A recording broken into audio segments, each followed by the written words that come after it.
بسم اللہ الرحمن الرحیم۔ ڈیئر ویورز، السلام علیکم۔ حضرت فاطمہ زہرا رسول اللہ صلی اللہ علیہ وسلم کی سب سے پیاری اور لاڈلی بیٹی، اسلام کی تاریخ میں ایک ایسی شخصیت ہیں جن کی زندگی سادگی، صبر اور عبادت کی مثال ہے۔ ان کی زندگی نہ صرف مسلمانوں کے لیے بلکہ پوری انسانیت کے لیے پریرنا کا سروت ہے۔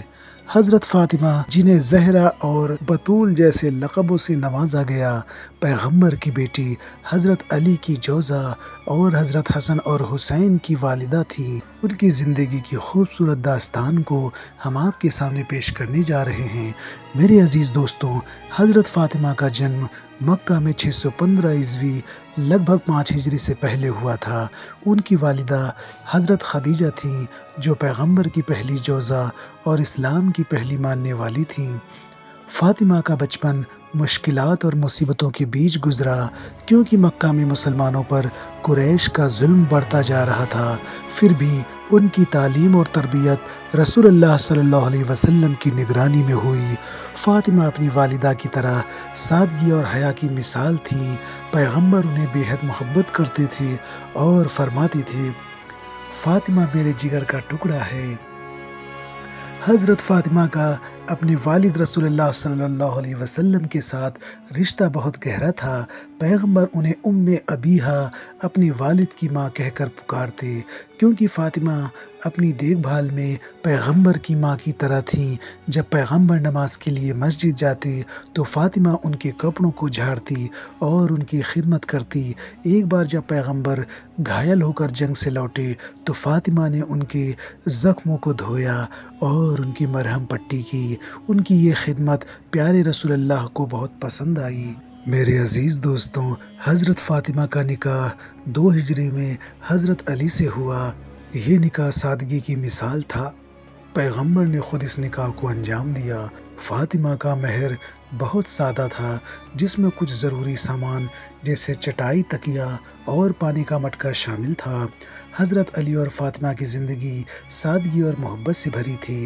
دونوں نے مل کر ایک مثالی زندگی بسر کی، جس میں عبادت، صبر اور ایک دوسرے کی عزت تھی۔ ان کے یہاں 4 بچے ہوئے: حضرت حسن، حضرت حسین، حضرت زینب اور حضرت ام کلثوم۔ میرے عزیز دوستوں، حضرت فاطمہ کی زندگی میں مال و دولت کی کوئی اہمیت نہیں تھی۔ وہ اکثر گھر کے کام خود کرتی تھیں، جیسے آٹا پیسنا، پانی بھرنا اور بچوں کی پرورش۔ ایک بار جب ان کی ہتھیلیاں چکی چلانے سے زخمی ہو گئیں تو پیغمبر نے انہیں سکھایا کہ اللہ کی تسبیح سبحان اللہ، الحمدللہ، اللہ اکبر پڑھنے سے ان کی تکلیف کم ہوگی۔ یہ تسبیح آج تسبیح فاطمہ کے نام سے مشہور ہے۔ ان کی سادگی اور صبر کی مثالیں آج بھی لوگوں کو پریرت کرتی ہے۔ میرے عزیز دوستوں، حضرت فاطمہ کی زندگی میں خیرات اور انسانیت کا بڑا مقام تھا۔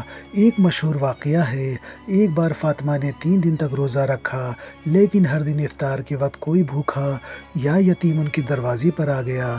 فاطمہ اور ان کے پریوار نے اپنی افطاری کا کھانا ان ضرورت مندوں کو دے دیا اور خود پانی پی کر روزہ کھولا۔ اس عمل پر قرآن میں ایک آیت نازل ہوئی جو ان کی قربانی کی تعریف کرتی ہے۔ حضرت فاطمہ نے اپنے والد کے انتقال کے بعد مسجد نبوی میں ایک مشہور خطبہ دیا، جس میں انہوں نے اپنے حق کا ذکر کیا۔ یہ خطبہ ان کی علم، حیا اور حق کے لیے ثابت قدمی کو درشاتا ہے۔ انہوں نے نہ صرف اپنے حق کی بات کی بلکہ اسلام کی حفاظت اور پیغمبر کی سنت کو زندہ رکھنے کی ذمہ داری بھی نبھائی۔ میرے عزیز دوستو، حضرت فاطمہ کا انتقال 11 ہجری میں پیغمبر کے انتقال کے کچھ مہینے بعد ہوئی۔ وہ صرف 18 سال کی تھی۔